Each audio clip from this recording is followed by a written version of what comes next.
Hola, ¿cómo les va? Bienvenidos a este nuevo programa de la televisión pública que hemos llamado Si te he visto no me acuerdo.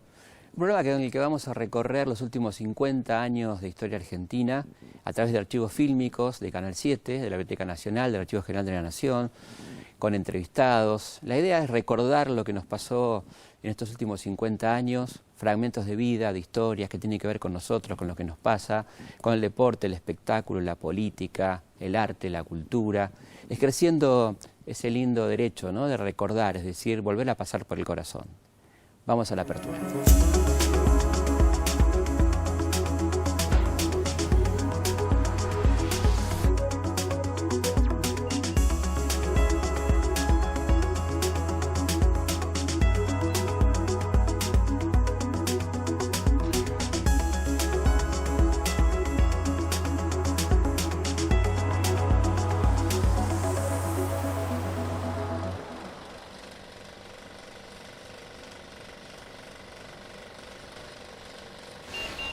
Lo reconocen, ¿no? Bueno, estas imágenes fueron tomadas por esta cámara 8 milímetros, una cámara que se usaba mucho para registros familiares. Y justamente fueron tomadas por el padre de la familia Guevara.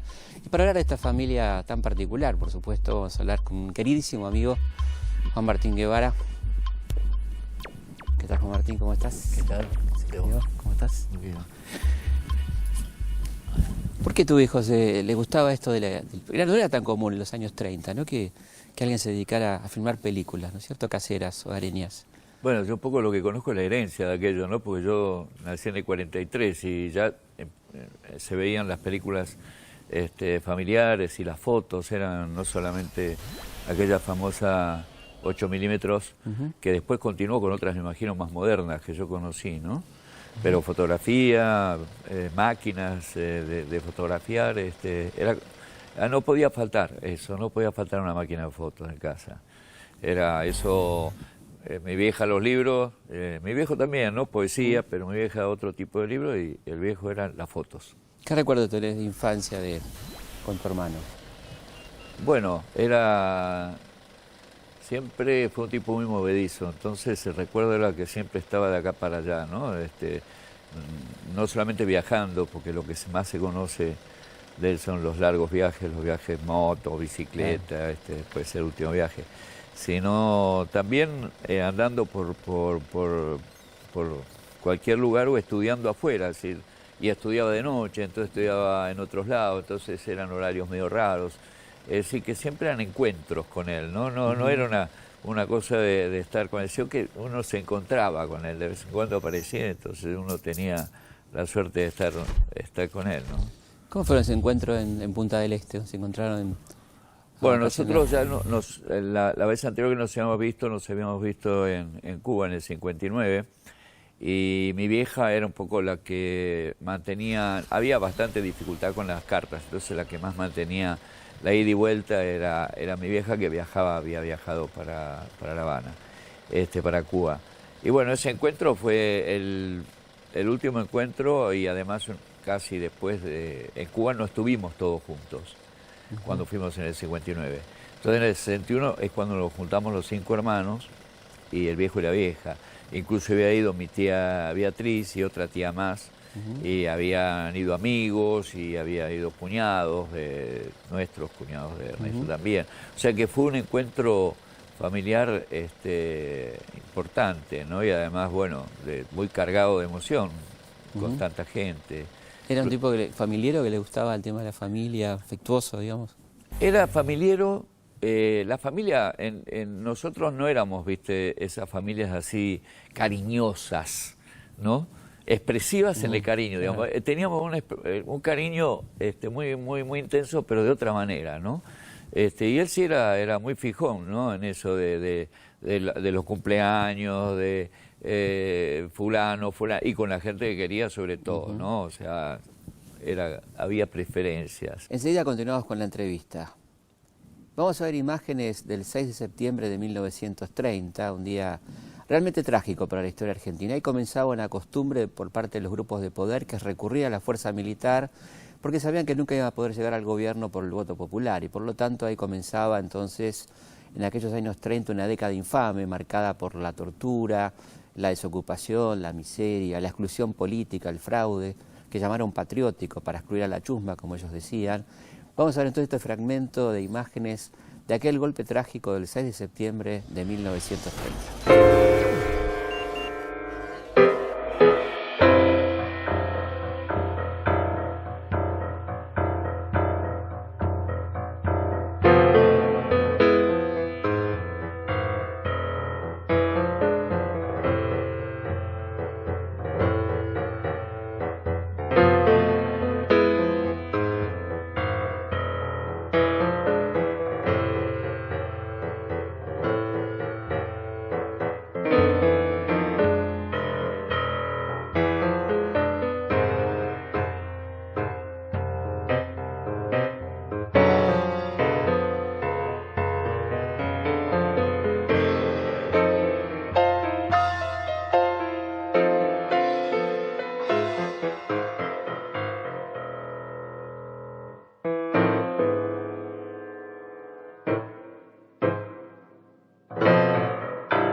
¿Cómo se llamaban entre ustedes? ¿Cómo se decían? Bueno, él tuvo un montón de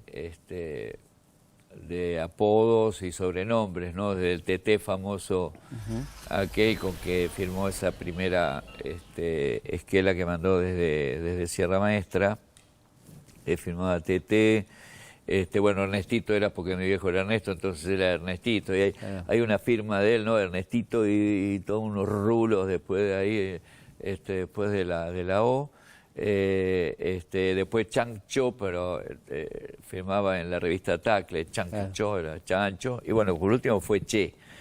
Y entre nosotros, bueno, yo era Patatín, porque era el diminutivo ese de Juan Martín, ¿no? Entonces parece que cuando yo era chico no sabía bien decir Juan Martín y la Patatín, y él en un tiempo empezó, nosotros hablando éramos, en casa todo era bastante, no era muy formal la casa, claro. Entonces con eso de Chancho mismo y en la familia por ahí, al viejo mucho no le había gustado, entonces él me decía a mí tudito por pelotudito, claro. Y yo tudazo por pelotudazo, esta era la forma que teníamos, pero claro, cuando ya era comandante no se podía. Pero lo pudiste hacer en La Habana. En La Habana lo pude hacer y en Punta del Este en algún momento. Hubo que buscar el momento para eso. Claro, porque ¿cómo ibas a ser vos, comandante, todo el mundo alrededor y no podías, viste, claro. Ponerte a hacer las bromas tradicionales de hermano? Entonces, y yo últimamente he pensado que así como yo me sentía, esperaba el momento ese, claro, de que estuviera el hermano ternura, digamos, y hablar cualquier cosa, claro, decir lo que viniera, que él también debía estar esperándolo para dejar de ser comandante un rato y poder divertirse, ¿no? Seguro. Poder volver a la cosa de esa de la chacota y de las bromas. Y se dio. Porque era bromista. Y se dio. Tenía un humor así bastante ácido y particular, ¿no? Y digo, llegó ese momento de... Y llegó varias veces. Tuvimos varias conversaciones de esa. Incluso yo he contado una anécdota porque para mí lo pinta mucho a él, ¿no? En esta mezcla de mi viejo y de mi vieja, ¿no? Que creo que él sacó el equilibrio mejor de esa mezcla, digamos. Todos sacamos algo, pero me parece que él equilibró lo mejor. Mi viejo era un tipo muy, muy rápido,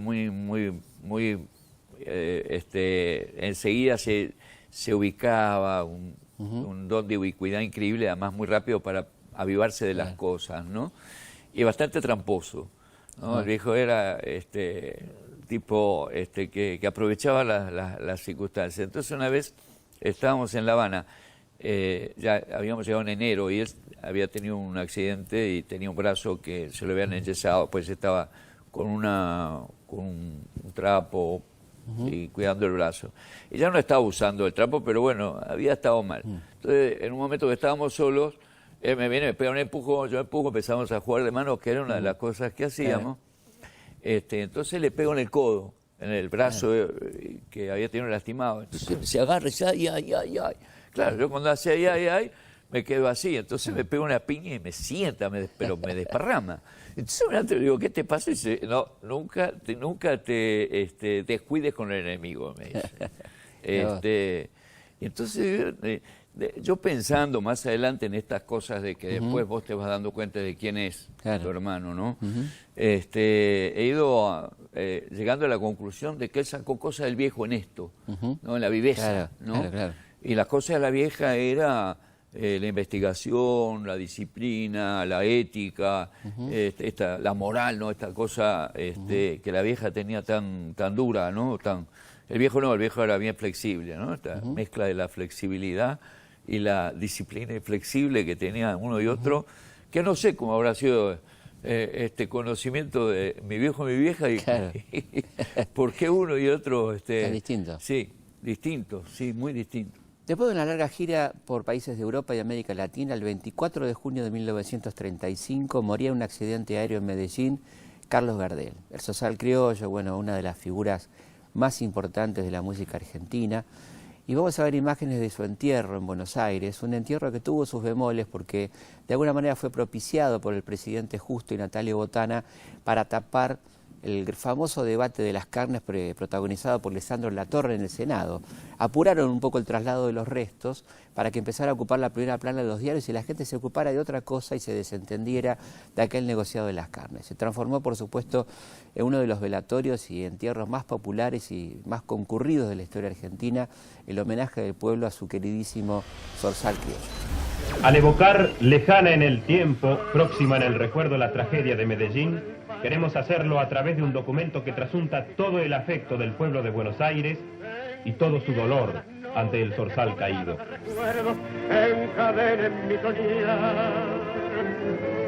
Estas secuencias de la llegada de sus restos y de la multitudinaria expresión de sentimiento que fueron sus exequias dicen cómo quiso la ciudad al hombre que la cantó como ninguno. ¿Molesto? Julio, ¿Eres feliz? inmensamente. ¿Cómo te admiro? Mañana en nuestra vieja ciudad. Tú eres la paz, la alegría, el amor.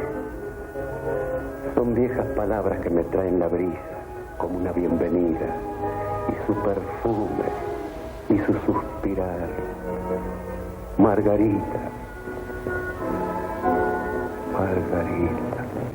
La noche que me quiera, desde el azul del cielo, las estrellas celosas nos mirarán pasar, y un rayo misterioso hará nido en tu pelo, luciérnaga curiosa que verá caer en mi corazón.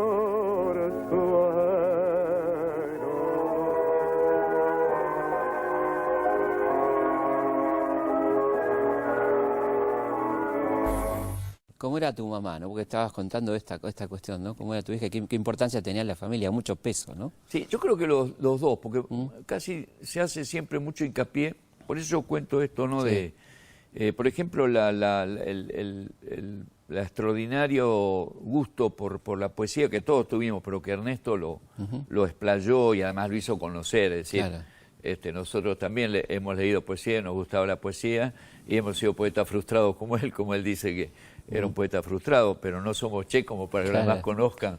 Es poesía. Sí, claro. Entonces el viejo era el tipo de la poesía, claro. ¿Sí?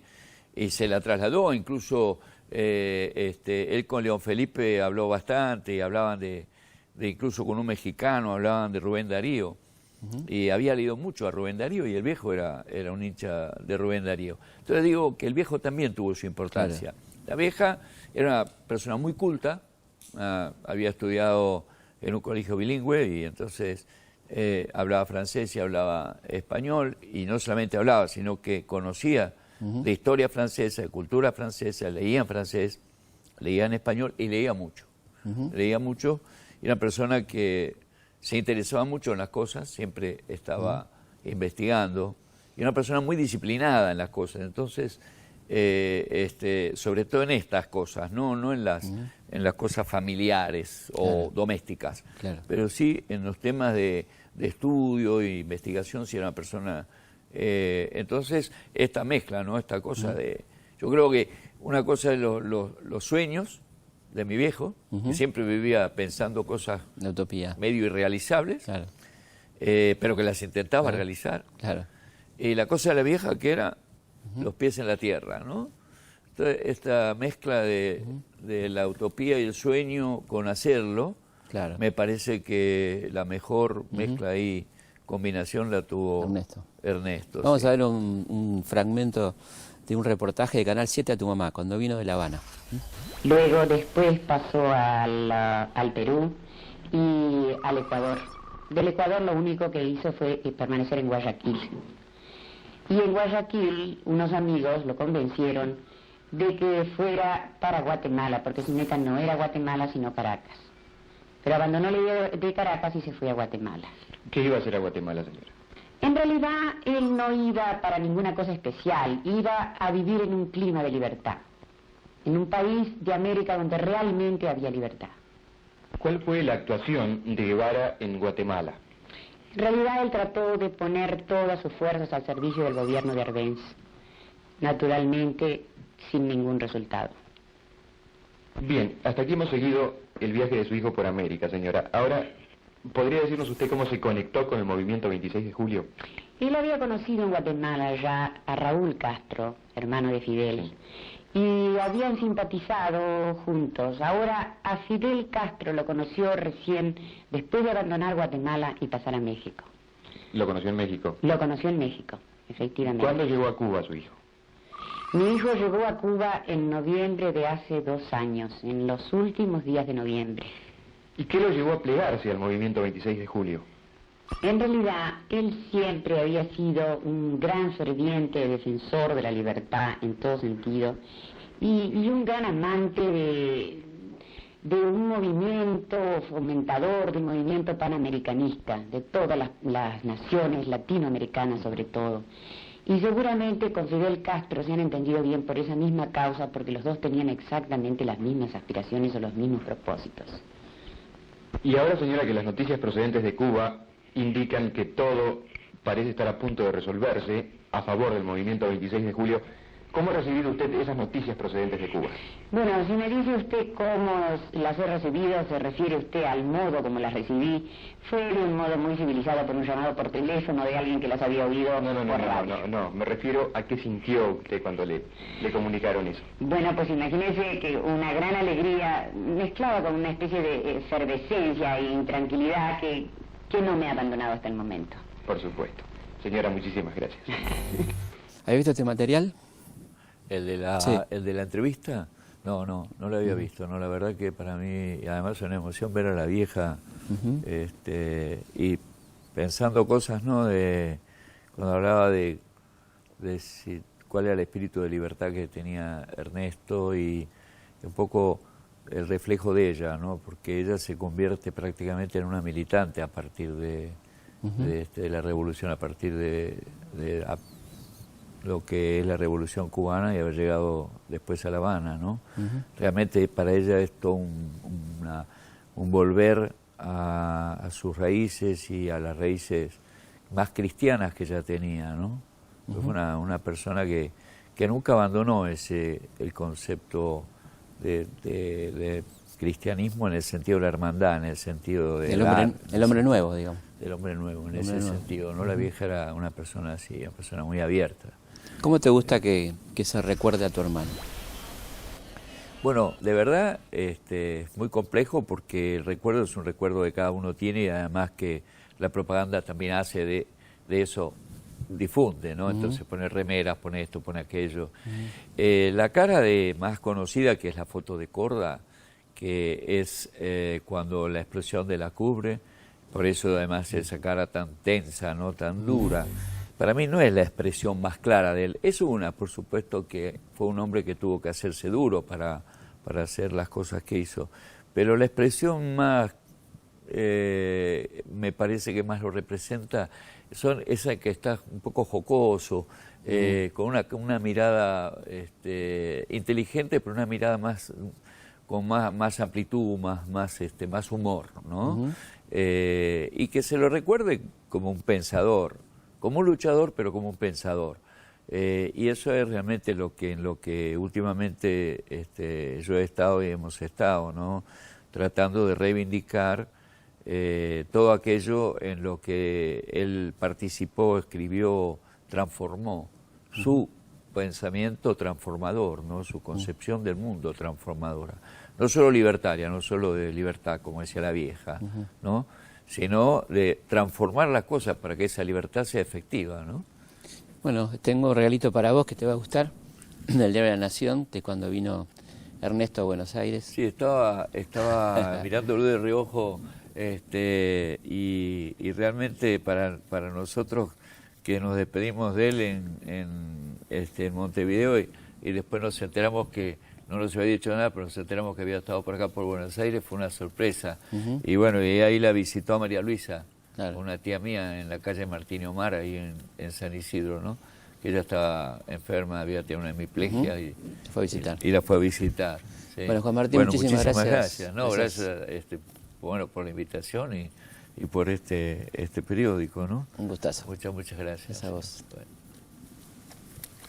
Vamos a ver ahora imágenes del noticiero de 1954, el primer Festival de Cine de Mar del Plata, organizado durante el peronismo por Raúl Alejandro Apol, ¿no? Aquel famoso y todopoderoso ministro de propaganda. Vinieron representantes de 18 países, realmente figuras importantísimas del mundo del espectáculo, como por ejemplo Errol Flynn, Mary Pickford, Jane Fontaine, Edward G. Robinson, bueno, artistas de primera línea, Alberto Sordi. Y se estrenaron películas fundamentales del año 54, como por ejemplo Pan, Amor y Fantasía, de Vittorio De Sica, o La ilusión viaja en tranvía, de Luis Buñuel, ¿no? Un festival realmente importante, y es muy interesante ver a los actores de Hollywood en circunstancias un poco extrañas, como van a ver ustedes a continuación. Buenos Aires tributa una entusiasta demostración de bienvenida a las luminarias del mundo entero que se aprestan a participar de un acontecimiento sin precedentes en la historia del séptimo arte. El Festival Internacional Cinematográfico de Mar del Plata, organizado por la Subsecretaría de Informaciones de la Presidencia de la Nación. 17 delegaciones se hacen presentes y son 22 los países que, incluyendo a Argentina, participan en el extraordinario festival.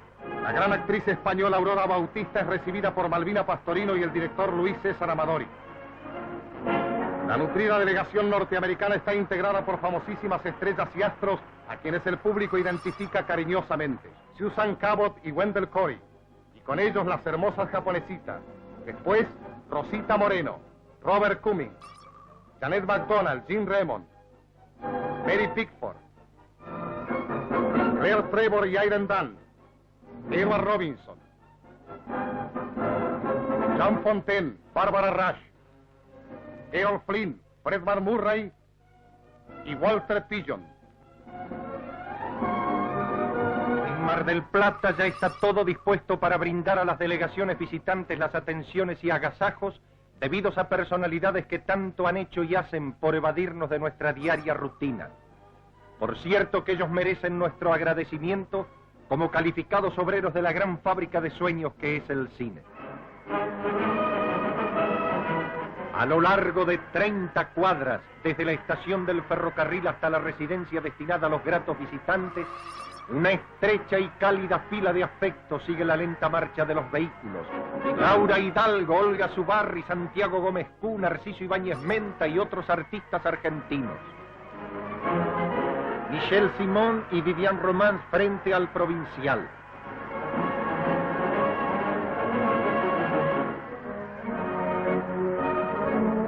Las francesitas Christine Carré y Dani Robben.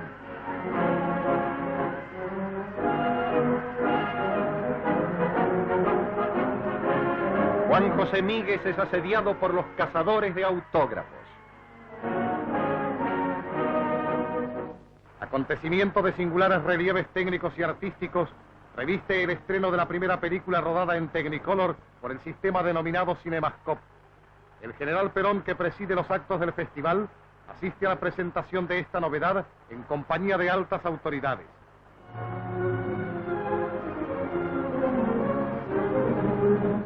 Los cazadores de autógrafos están aquí en su elemento y constituyen uno de los detalles pintorescos y bulliciosos del festival.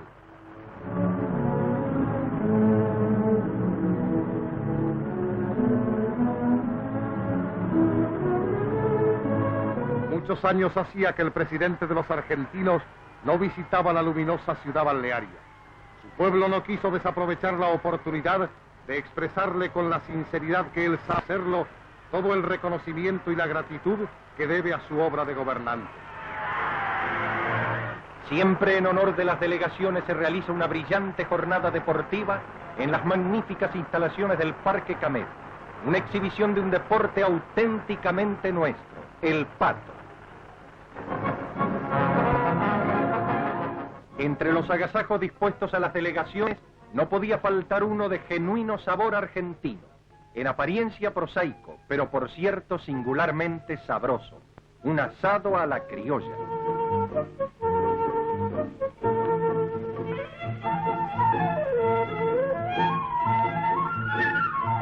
Aquí se deja a un lado la etiqueta y se acude a los recursos de más primitiva instancia. La alternativa esperada resulta la entrega de los principales premios de la Academia de Artes y Ciencias Cinematográficas de la Argentina a los mejores valores de la producción 1953. El presidente de la entidad, señor Luis César Amadori, inicia el acto. La actriz japonesa Fukubi Kusigi da a Abel Santa Cruz el premio a la mejor adaptación. Vivian Román se entrega a Gori Muñoz el premio a la mejor escenografía. Y Aurora Bautista el cóndor académico a Argentina Sonofilm por La Mujer de las Camelias. El premio a la mejor fotografía para Antonio Merallo de manos de Lilda Gobert. Destinado a Enrique Muiño el premio al mejor actor principal. La mejor dirección a Ernesto Arancibia de manos de Frank Borsari. Rosita Moreno por Zuli Moreno recibe el cóndor académico a la mejor actriz de 1953. A la Subsecretaría de Informaciones, plaqueta académica y diploma por la documental Argentina de Fiesta. La fiesta termina con 3 hurras de la delegación argentina. Felicidad, hermanos de la Argentina.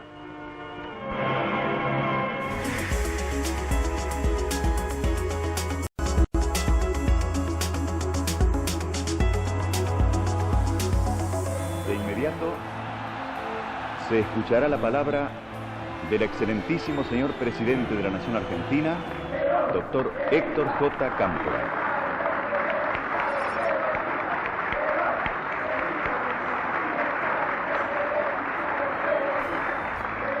El pueblo argentino y el gobierno que el de ayer preside.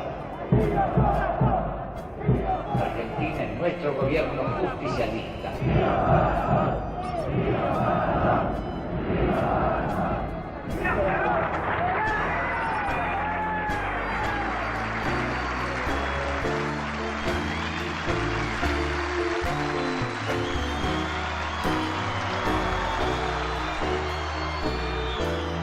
Padre Mujica, ¿por qué no está en la asunción en los actos oficiales?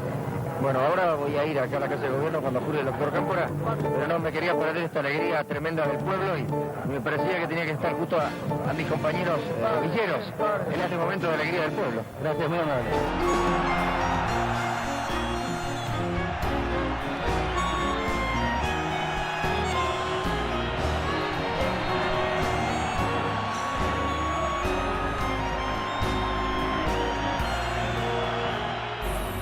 Ahí lo teníamos a Carlos Mujica en un día muy particular, ¿no? El 25 de mayo de 1973, en la Plaza de Mayo, el día que asumía el tío Cámpora, fin de la dictadura de Lanuse, comienzo de un nuevo gobierno, rodeado de sus queridos villeros. Algunos dicen, Carlos Mujica lo más parecido a Cristo que anduvo por estas tierras. Ahora vamos a ver un material realmente exclusivo de Canal 7, una entrevista que la realizó gente del canal sobre un tema muy particular, la renuncia de Carlos Mujica a Bienestar Social tras acusaciones de López Rega, escucharon bien, de López Rega hacia Mujica, lo acusaba de corrupto a Mujica López Rega, ¿no? López Rega, bueno, no tenía límites como todos sabemos, y Mujica demuestra en este reportaje que puede rendir hasta el centavo la plata que le están reclamando, y además dice que será muy importante que esas casas las construyan los propios villeros. Pero López Rega no quiere saber nada con esto, un hombre que ya lo tenía jurado, ¿no?, la vida a este Carlitos Mujica, y poco tiempo después va a ser asesinado por un comando de la AAA, como todos sabemos, dirigido por el propio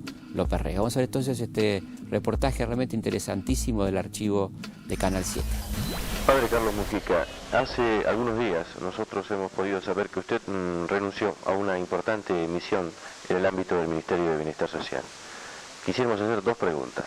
¿Cuál es la razón de esa renuncia y si esa renuncia significa apartarse del esquema de liberación nacional que lo había tenido como una de las personalidades que lo avalaban? Bueno, en primer lugar, yo renuncié un poco haciéndome eco del sentir de mis compañeros villeros y de mis compañeros sacerdotes, porque ya no servía yo de puente entre las inquietudes de los villeros que quieren que sus problemas se solucionen a través de las empresas populares, que traerían dos soluciones muy importantes y sería un modo muy concreto de colaborar con el gobierno, del cual yo de ninguna manera me quiero desentender porque quiero realmente el éxito de este gobierno y sobre todo del inminente gobierno del general Perón, con el cual estoy dispuesto a colaborar de cualquier lugar que sea, porque sigo siendo peronista y además soy argentino y, como dijo muy bien Perón ayer, en este momento todos tenemos que animar el hombro por la liberación nacional. Pero había este enfoque de las empresas populares de parte de los villeros que yo comparto plenamente, trae solución a dos problemas gravísimos. El primero, el más grave que hoy tiene el pueblo, que es el de falta de trabajo. Todos sabemos que la desocupación no solamente ha disminuido, sino que incluso ha aumentado, y eso tenemos que luchar para arreglarlo. Y en segundo lugar, que el hecho de que las mismas casas sean construidas por los villeros con la colaboración técnica y financiera del gobierno del pueblo, es una forma concreta de economizar dinero, de eliminar intermediarios, contratistas que a veces se llevan la parte del león. De modo que simplemente por esa discrepancia de enfoque con el enfoque de hacer casas sin la intervención de los villeros, yo presenté la renuncia. Pienso que por otra parte, el señalar una discrepancia de ninguna manera significa siempre un enfrentamiento, sino que pienso que al gobierno del pueblo no lo favorecen precisamente los que son así serviles, obsecuentes, sino aquellos que tratan de decir la verdad y hacer críticas partiendo de la autocrítica. Yo soy sacerdote de Jesucristo y tengo que ser testigo de la verdad, de modo que de ninguna manera renuncio a ocupar mi puesto en la lucha por la liberación nacional, y sigo pensando, y además es evidente que el movimiento peronista es el movimiento a través del cual el pueblo hoy se va encaminando hacia la liberación, ¿no es cierto? Un comentario en cuanto a una no rendición de cuentas. Bueno, sí, el ministro ha dicho que se me va a pedir cuenta del subsidio de 34 millones que se otorgó para las villas de retiro. Yo pienso que quizá él no ha tenido la información adecuada, porque y pienso que está muy bien que a cada funcionario hay que exigirle cuenta total del dinero que se le entrega, porque es el dinero del pueblo. Digo que quizá él no ha sido bien informado, porque yo hace un mes largo que he dado cuenta exhaustiva por 34.900.000 pesos. Ayer estaba revisando yo las copias de las boletas que yo entregué hace ya un mes en el 6º piso del Ministerio de Bienestar Social, en la oficina de contaduría. Por otra parte, usted recordará que lo comprado con ese dinero, que fueron colchones, ropa, víveres, medicamentos, fueron entregados a los representantes de las 5 villas de retiro, Barrios Güemes, YPF Comunicaciones, La Prida y Saldías, a vecinos de esas villas y a miembros de las comisiones y de la Juventud Peronista, delante de todos los medios de difusión. Vamos a ver fragmentos de una película realmente notable, Puerto Nuevo, de 1936, dirigida por Amador y por Sofici, interpretada por Pepe Arias, donde se ven por primera vez las imágenes de Villa Desocupación, esa villa tremenda, ¿no?, producto de la crisis del 30. Aparece en el cine, entonces ese es un mundo de la Villa Miseria, producto de la década infame. Vamos a ver entonces estas imágenes tan interesantes de Puerto Nuevo.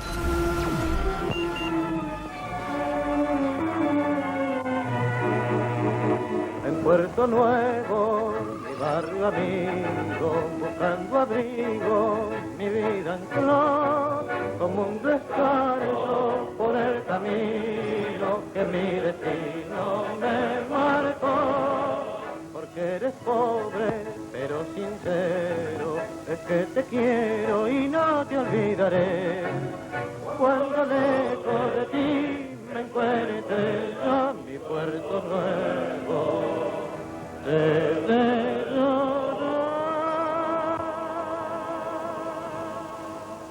Bueno, hasta de ruido.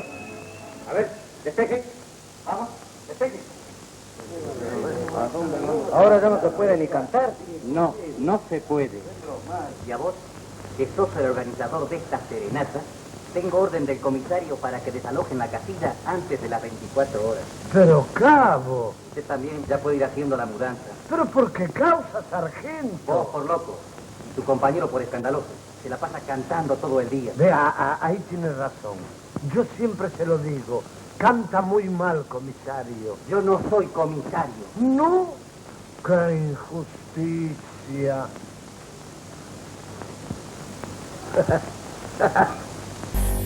El hombre impuesto por la dictadura militar de Videla para ocupar la Intendencia de Buenos Aires fue el brigadier Cacciatore, Osvaldo Cacciatore, que tenía, como todo el gobierno, una preocupación particular por el Mundial de Fútbol. Es así que uno de los primeros decretos de la Junta Militar fue ratificar la realización del Mundial 78 en Argentina. Dentro de ese contexto, la ciudad de Buenos Aires había que limpiarla, decían ellos, de villas miserias, de ocupantes de países vecinos, y por lo tanto se le encarga, fíjense qué ironía, al director de la Comisión Municipal de la Vivienda, un hombre que debía construir casas en realidad, erradicar las villas miserias. Desde ya que una de las primeras villas que van a erradicar va a ser la de Carlos Mujica, ¿no? La villa 31 de Retiro, que va a empezar a ser demolida sin ningún tipo de piedad, trasladando a su gente, los extranjeros a sus países de origen y los demás a un lugar de la provincia de Buenos Aires que va a ser el barrio Ejército de los Andes, que pronto va a ser absolutamente saturado de población.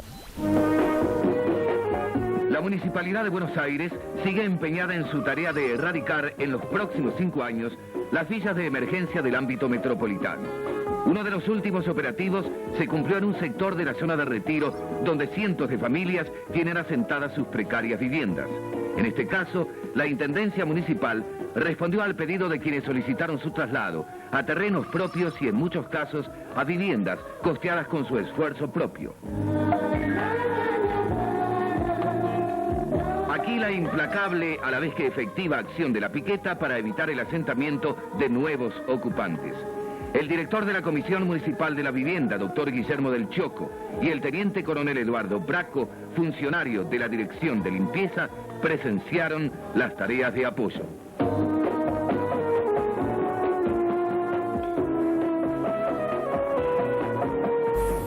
Recordemos que ese señor del Chopo que veíamos en las imágenes después fue intendente de Buenos Aires durante la dictadura militar, ¿no? Y también es interesante ver la música de fondo de ese noticiero, donde era una música alegre, ¿no? Hablando de algo como si fuera realmente divertido lo que estaba pasando a esa pobre gente que la estaban echando de ese lugar, ¿no? Vamos a ver ahora un material realmente muy interesante que tiene que ver con la velada de gala, una velada de gala muy particular que se dio el 17 de agosto de 1972, gobernaba Lanús, se trataba de hacerse un poco el democrático, de una apertura, abrieron el Teatro Colón a los artistas populares, y en este caso vamos a escuchar nada más y nada menos que a Aníbal Troilo, el querido Gordo Troilo, tocando en el Colón.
Vamos a hablar ahora de un día histórico, ¿no? El 29 de julio de 1986. Ese día en Buenos Aires se firmaba un acta de acuerdo de integración argentino-brasileña que sería nada más y nada menos que el inicio del camino hacia algo tan importante como el Mercosur. Esa noche, en el Teatro Colón, se hizo una función de gala donde cantaron muchos artistas argentinos muy importantes y entre ellos nuestra queridísima negra Mercedes Sosa cantó el tema de Raúl Carnota, Entra mi pago sin golpear, y con este tema tan lindo de la negra nos vamos hasta la semana que viene. Muchísimas gracias por habernos acompañado.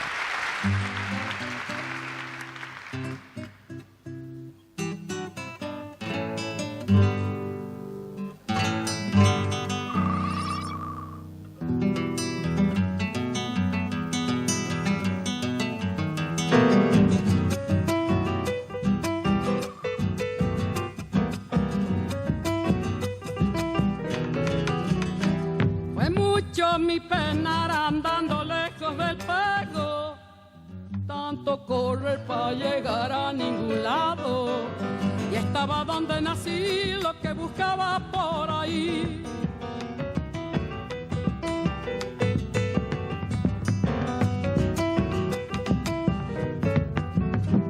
Esa era la amistad que no se compra ni vende, solo se da cuando en el pecho se siente. No es algo que se ha de usar cuando te sirva y nada más. Santiago del Estero.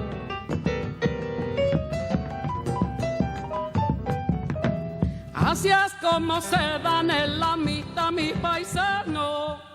Sus manos son pan, cacho y mate cebado, y la flor de la humildad suele su rancho perfumar.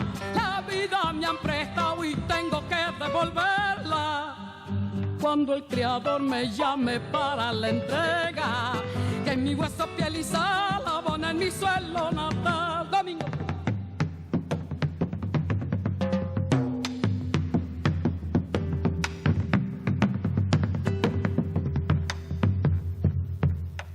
La luna es un terrón que alumbra con luz prestada, solo el cantor que canta coplas del alma le estalla en el corazón eso que trepa por su voz.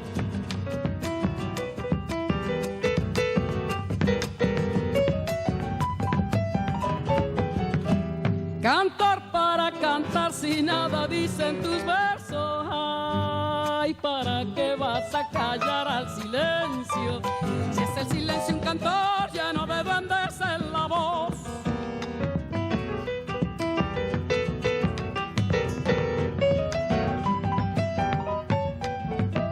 Mi pueblo es un cantor que canta la chacarera, no ha de cantar lo que muy dentro no sienta. Cuando lo quiera escuchar, entre a mi pago sin golpear. A vida me han prestado y tengo que devolverla cuando el Creador me llame para la entrega, que mi hueso, piel y sal abona en mi suelo natal. Sí. Gracias.